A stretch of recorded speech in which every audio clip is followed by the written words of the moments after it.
Welcome back to The Express at the Museum of Vancouver for Bhangra.me. And one of the cool things about the VIBC City of Bhangra is bringing together the unexpected. Up next, we have the dole, African rhythms, and the voice of a Juno Award winner. Can you play the pattern you're just playing? 1, 2, 3, We have over 20 performers from all over the world, playing different styles of music, playing a variety of drums. We have some vocalists today, too, that I'm really happy about. It's called rePercussion, and Paul Bray is about to drum something up with a group of very talented musicians. None of it is rehearsed. None of it is worked out. There's a lot of improvisation and a lot of collaboration, cross-cultural collaboration. Musicians tune up, practice and channel their creative energy on the fly. The music has to coincide with Elaine Shepherd's vocals. So, you're first, okay? The rest of you guys, chill, yeah. I play an instrument called a dole, D-H-O-L. It's a barrel drum. It's carved out of a tree trunk, and it's got goat hides on either end. My instrument I learned it from my family. You know, it's heritage because all my family, they play this instrument, djembe drum. What you get is a true partnership, not only in sound, but in community. This performance, I love it because for me, it looks like a multicultural, like people from everywhere, you know, so it's amazing. Having every country represented, and it's really unique to see all these instruments and their blend come together in this function. You get to see a worldly sounds, yet they all speak the same language. Dole and taiko don't necessarily go together, but if you have the right people who are willing to listen to each other and willing to be flexible and take their experience and bring it to a place where they're able to share with others, then it becomes possible. I'd argue that it's not the instrument, it's the people. In Vancouver, I'm Melanie Pineda for The Express. Paul is currently the percussion instructor at the Sarah McLachlan Music Outreach, but he's also the lead for Sambada, an Afro-Cuban music ensemble. Pretty busy guy. You're watching our Express special on the city of Bhangra, and the big theme seems to be interesting collaborations. Up next, we have two dance troupes, one from the Jewish Community Center and one from the Surrey India Arts Center. It was a fun-filled rehearsal as dancers from the Surrey India Arts Club taught Bhangra to members of the Jewish Community Center of Greater Vancouver. This is basically one of the many different meetings that we've had in each other's communities. So we kind of go back and forth. I go out to Surrey to visit his club, and then they've been here to teach us some of their steps. It's a phenomenal experience for, I think, both the teams here from JCC and Surrey India Arts Club. We have lots of things to share, food and habits and understanding music, dance, actions, overlaps. It's a wonderful opportunity for us, actually, not just to understand, but to embrace each other. The intention was to choreograph a dance that combined movements and music from Israeli dancing and Bhangra. I think that when I learn Israeli dancing, everything's really graceful, and when I learn Bhangra, it's a little more sort of intense stomps on the ground, different kind of movements, so that's been a difference and a new thing for me, so it's fun. I guess the hardest part is like the steps. I mean, I think the steps are like easy in some way, but in some way it's not, I guess. I'm actually finding myself got a good opportunity where not I'm just introducing them to the dance form, but also them to the Bhangra community out there. That's something really exciting and interesting for me. 1, 2, 3, 4. Basically, it's just a collaboration of our two communities coming together to create something completely different that we've never experienced, they've never experienced, our communities have never experienced. And it's really been the beginning of a great relationship, and we can just continue on from here in the years to come. In Vancouver, I'm Kendall for The Express. You might just about have time to see the dancers live. They're performing on Friday, May 13th at 8:30 p.m. on the free Bhangra downtown stage. That's at the Vancouver Art Gallery Plaza. You're watching The Express, and we have more on how Bhangra is breaking down barriers up next. Okay, so teach me to play here. After the break, Bhangra.me at the Museum of Vancouver. Okay, well, we'll keep working on it, right? Yeah. A Bollywood video with a message. Became this thing that was much bigger than anything that I had ever thought of. The Express. This is your local voice.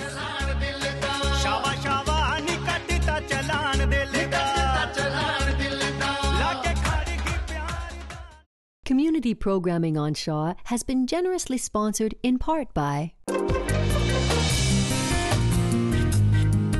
Makeup services for Shaw TV, provided by Beauty Mark.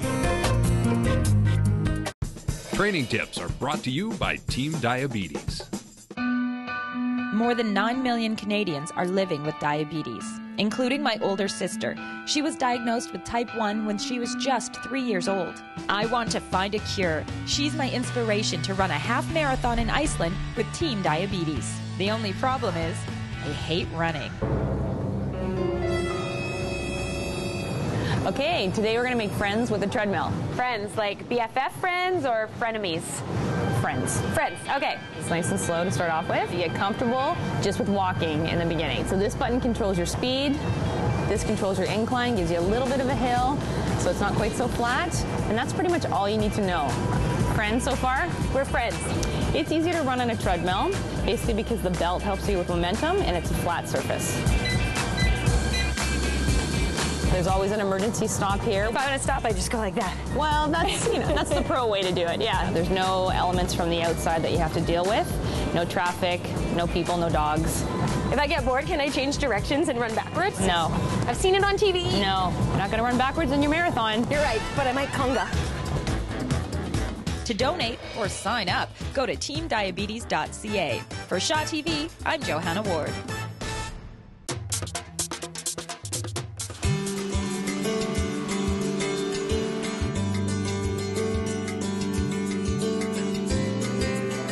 Welcome back to The Express, the Museum of Vancouver for Bhangra Me. You guys must be so proud of this exhibition. We really are. This is the first ever South Asian Canadian historical exhibition in a major museum. So it really is a landmark exhibition. We're so proud to be a part of it.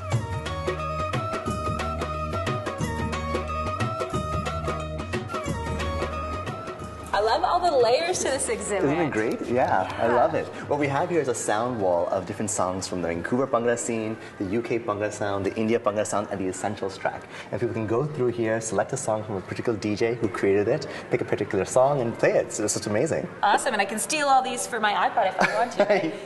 Okay. Okay, yeah. Any song that came up on all three then? One song in particular is London Patola by Jazzy B. I have it here. Want to listen to it? Okay, here we go. I'm going back in.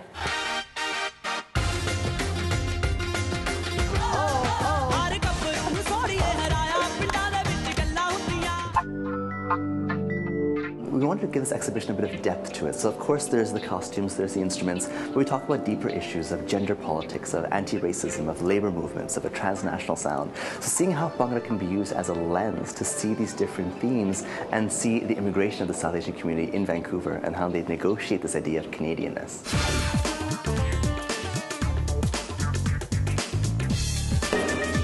I love the effort that you guys have made to make it so interactive. Exactly. At this exhibition, you can listen to the music, you can dance Bhangra, and now in this room, you can play the actual instruments of Bhangra. All so right. the dole, the harmonium, the tumbi, everything. Okay, so teach me to play here. Okay, so what you're gonna do is a very simple one. It's called chal. So you go both. Okay. Okay, and then left, both, left, and then 1, 2, 3, 4 to the left. Yeah, Seems and then, easy enough. And then you repeat. Yeah! Okay, now you play the harmonium. It's like those avant-garde Bhangra songs. Okay, well, we'll keep working on it, right? Yeah, I think so. A few months left of the exhibition. Part 2, it can be instead of Bhangra Me, it could be Bhangra.us. Yeah, I like that. Right? Yeah. It's our new band name. Yeah. Yeah!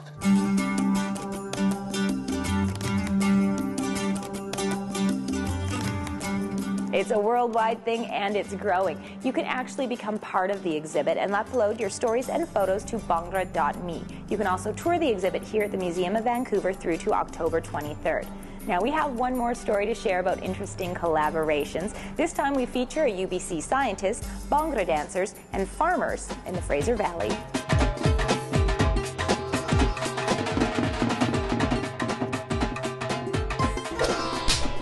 A washing machine is not usually featured in Bhangra music videos with Bollywood-style dance routines, but this one has a purpose.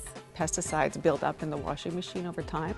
Dr. Anne-Marie Nicol, an environmental health professor, wanted to warn South Asian farmers and field workers about the dangers of not washing their clothes properly after working in the fields around pesticides. In the Fraser Valley, there's a lot of them that are carcinogenic. So what we found was that there was a certain population of people, women predominantly, and women who had moved here from other countries who really weren't aware of the fact that pesticides were transferred into the home. But because many of them aren't fluent in English, she had to get creative. Every time we went into people's homes, there was dancing and singing. So Anne-Marie teamed up with the Bhangra team from SFU to relay her message through music and dance. We didn't expect to be involved in something like this, and it was great. The dancers even incorporated the washing instructions into the video. We took like little pieces from our competition routines and then just put a twist on it. So like washing that, and so we had moves that resembled the instructions.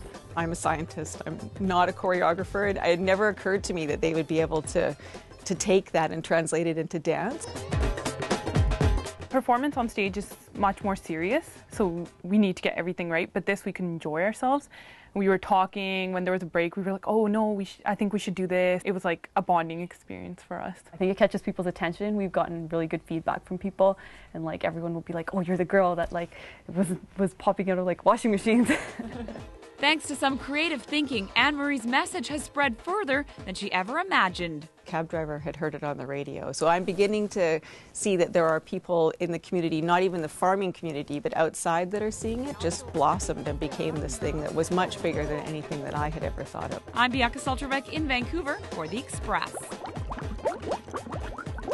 Next up for Anne-Marie, well, she wants to take the Bhangra dance troupe to India to spread her message to farmers and field workers there. The website is washwithcare.ca. As for how you can get involved with the cultural scene a little closer to home, we've got some ideas with today's Express Spotlight. The South Asian Community Shaw Multicultural Channel and BC Children's Hospital unite once again to host the 13th annual World of Smiles Telethon to raise funds and awareness for BC Children's Hospital. This event is a platform for local artists to showcase their artworks in the community. Generation 1 will collaborate with both professional and emerging artists from different Asian regions and generations.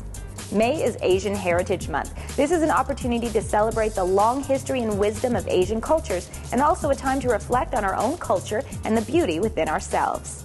Also, Bhangra.me, Vancouver's Bhangra story, runs until October 23rd here at the Museum of Vancouver. They've got some great programming coming up, including an Unplugged series, dance workshops, and more. Now that's it for today's Express Bhangra special. Thanks for watching. I'll see you next time.